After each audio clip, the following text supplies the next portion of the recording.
Imagine you're a deer. You're just doing deer things, grazing on the edge of a meadow, not thinking about anything in particular. No inbox, no meeting at 9 a.m., just grass and dappled light and the general absence of problems. And then from somewhere in the tree line, something appears. It's upright. 2 legs, slow-moving, not making any threatening sounds. It hasn't charged. It hasn't made any aggressive gesture. It's just there, standing at the edge of the trees roughly 100 meters away, doing absolutely nothing. And something in you, something deep, pre-verbal and faster than thought, fires. And you run. Here's the strange part. You would have run even if it was a lion. But here's the stranger part. You would have run sooner. There are now multiple studies showing that prey animals flee from humans at significantly greater distances than they flee from their actual apex predators. The lions, the leopards, the wolves that have hunted them for millions of years. Not marginally greater, significantly. And the reason why is genuinely one of the most unsettling things I've found in a long time. Because it turns out animals are scared of humans isn't really a story about danger. It's a story about something we did to the nervous systems of almost every wild creature on Earth. Something that happened faster than evolution was supposed to be able to work. And something that, in at least some species, may already be permanent. Here's the thing. Most people get wrong about animal fear. The standard explanation goes roughly like this. Humans are apex predators. We're at the top of the food chain. We've been hunting things for hundreds of thousands of years. So, of course, animals are scared of us. They're dangerous. Makes sense. End of story. But that explanation has a problem. Actually, it has several. Problem 1, lions are also apex predators. They've also been hunting prey for millions of years. And yet consistently across multiple ecosystems, animals give lions a smaller safety margin than they give humans. They flee from lions at shorter distances. They return to feeding sooner after a lion has passed through. They are, in a measurable, quantifiable way, less afraid of lions, yet the animal literally designed to hunt and eat them, than they are of you. Standing on a hiking trail in your North Face jacket, eating a granola bar. Problem 2, animals that have literally never encountered a human in their entire lives, raised on islands where no human has ever set foot, in the middle of the ocean, so we'll walk right up to a camera. They won't freeze. They won't flee. A Galapagos sea lion will let you sit down next to it. A bird on Kerguelen Island,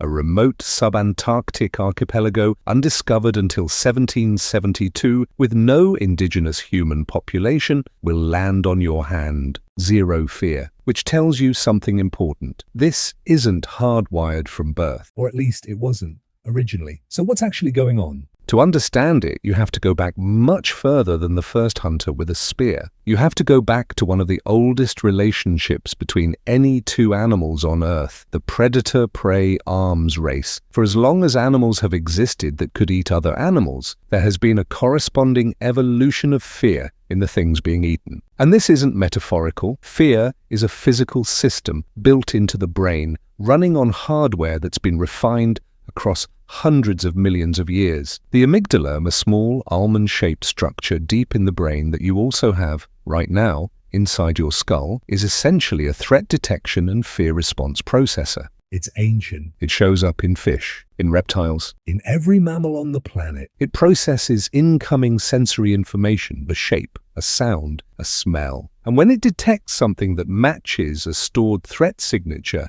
it triggers a cascade. Adrenaline, elevated heart rate, muscles primed to run or fight, attention narrowed to a single point. The key phrase there is stored threat signature. The amygdala isn't running a general "is this dangerous?" algorithm from scratch every time. It's pattern matching against a library. And that library is built 2 ways. Some of it is pre-installed from birth, through genetics, from hundreds of thousands of years of a species learning the hard way what to be afraid of, and some of it is learned within a single lifetime through experience. A deer that has been shot at learns to fear the sound of a rifle. A deer that has never seen a human learns nothing. But here's where it gets interesting. In 2015, a team of researchers working in Mozambique's Gorongosa National Park published results from a study that should have gotten more attention than it did. The park had been largely emptied of large predators during the country's civil war and was slowly being restocked. Researchers played recordings of different sounds to prey animals, lions roaring, dogs barking, and humans speaking, and measured how far the animals fled, how long they stayed away, and how quickly they returned to feeding. The results were not close. Animals fled from the sound of a human voice at distances roughly twice as large as they fled from lions. They stayed away longer, they were slower to return, and crucially, this wasn't a population that had been heavily hunted by those specific humans. This was a national park. The humans in the recordings weren't doing anything, just talking. The animals had, at most, occasional sightings of park rangers, and yet the fear response to a human voice decisively outweighed the fear response to the apex predator that actually actively hunted them. That's not the calibration you'd expect if fear was simply a record of what has killed us most. It suggests something else is going on, and to understand what, you have to look at what actually makes humans different as a predator, not in kind, but in degree.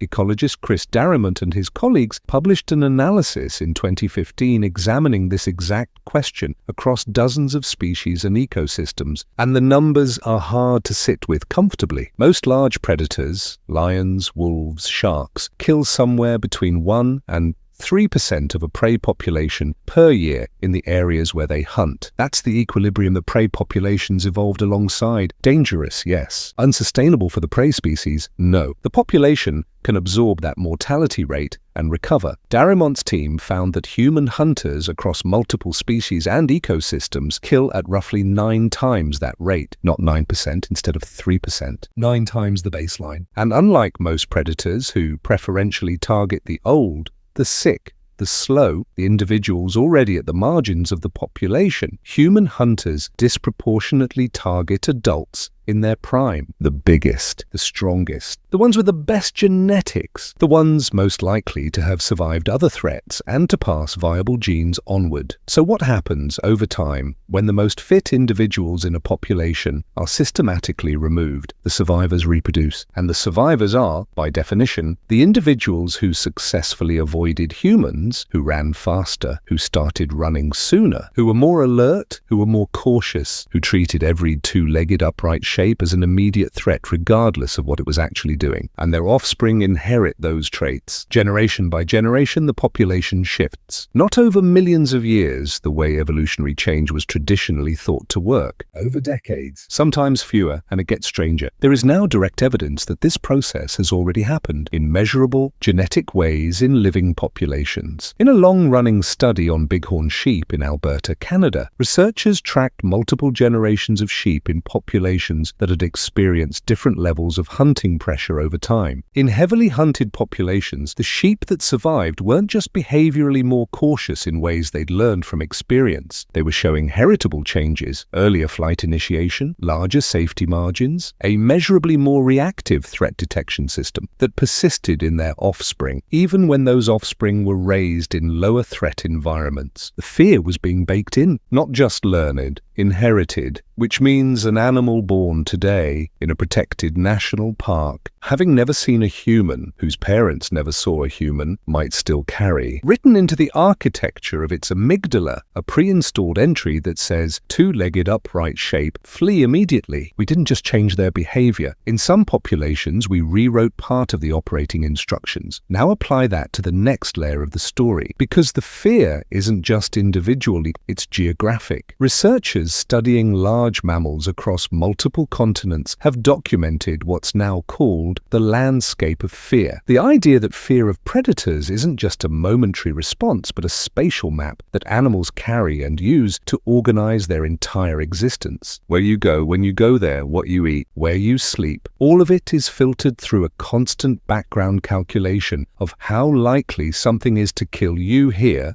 versus there. In areas with human activity, that map gets redrawn in ways that have nothing to do with whether a human has ever actually done anything threatening in that specific location. A study published in 2019, tracking wildlife movement in protected areas, found that mammals in areas with even low levels of human presence were consistently shifting their active hours toward nighttime, becoming more nocturnal. Even in areas with no hunting, no farming, no direct human-wildlife conflict, just presence, just possibility. On the Kenyan savannah, researchers have documented prey animals abandoning vegetation zones, effectively giving up access to food and water sources, not because a predator was there, but because a human had been there recently or might be. The fear reshapes where life is possible, not just in moments of danger, but continuously, everywhere, all the time. And this is the version of the story that's easy to miss, because it leaves no visible damage, no body count, no habitat destruction you can photograph, just an invisible reorganization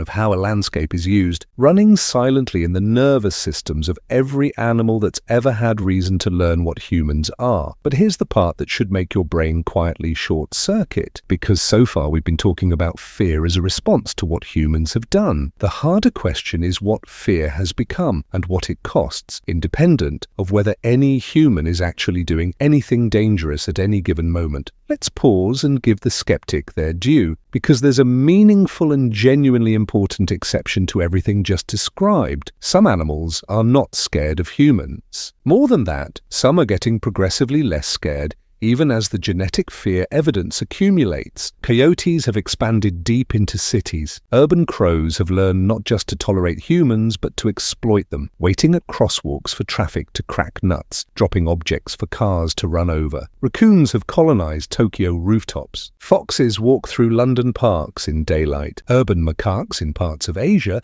have become so habituated that they'll take food from tourists, and in documented cases have started robbing them.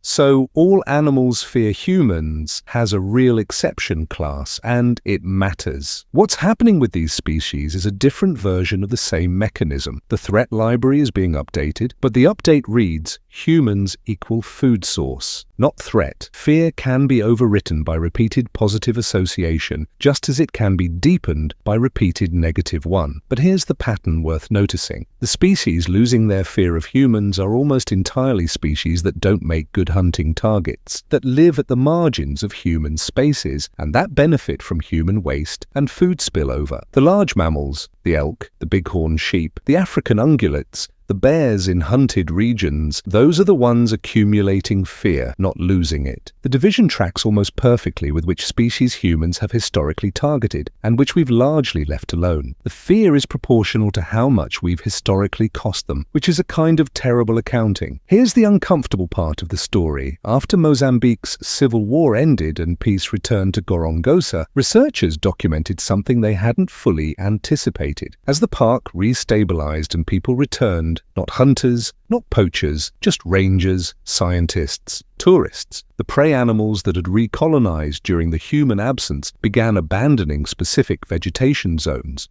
they had used freely. The vegetation in those zones grew unchecked. Trees that had been grazed to stubs began to recover. Riverbanks that had been trampled stabilized. The entire structure of the ecosystem started to shift, not because of anything a human had done, but because the animals reorganized their entire existence around the risk of what a human might do. The fear has an ecological footprint, a large one. It affects every animal downstream, the grazers who change their range, the predators who follow the grazers into new territory, the plants that are or aren't eaten, the rivers whose banks are or aren't stabilized. The reverberations run in every direction, invisible, continuous, from a cause that left no tracks. Here's what this means. When you zoom all the way out, we are the only predator in the history of life on Earth that has changed the minds of its prey. Not just their behavior in moments of encounter, but the deep architecture of how they process the world.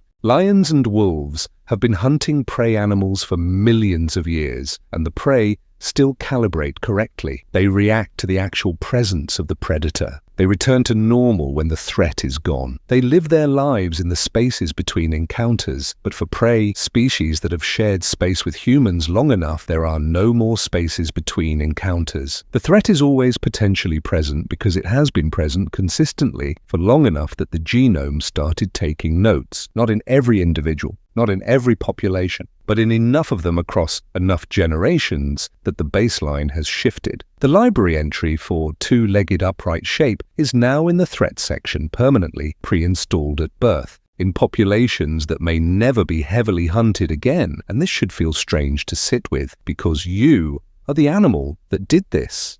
Not you specifically. Not your generation necessarily. But the species you belong to, running the same collective behavioral patterns that made this happen, scaled across enough time and enough geography that the signal became irreversible in some populations before anyone thought to measure it. You didn't choose to be born into a species with this particular track record, but you're walking around in its body, in its ecosystem, and the ecosystem knows. So let's come back to that deer at the edge of the meadow. It's a Tuesday. You're not hunting. You're not even paying close attention. Maybe mentally drafting a reply to an email you've been putting off. Maybe just tired. You look up and there's a deer, maybe 100 meters away, frozen in that way deer freeze, looking directly at you. You know now what's happening inside it. The amygdala is already running its calculation, cross-referencing your silhouette against a threat library that was partially built before that deer was born, calibrated across generations of its ancestors by a mortality rate 9 times what any other predator delivered, targeting the strongest and fastest,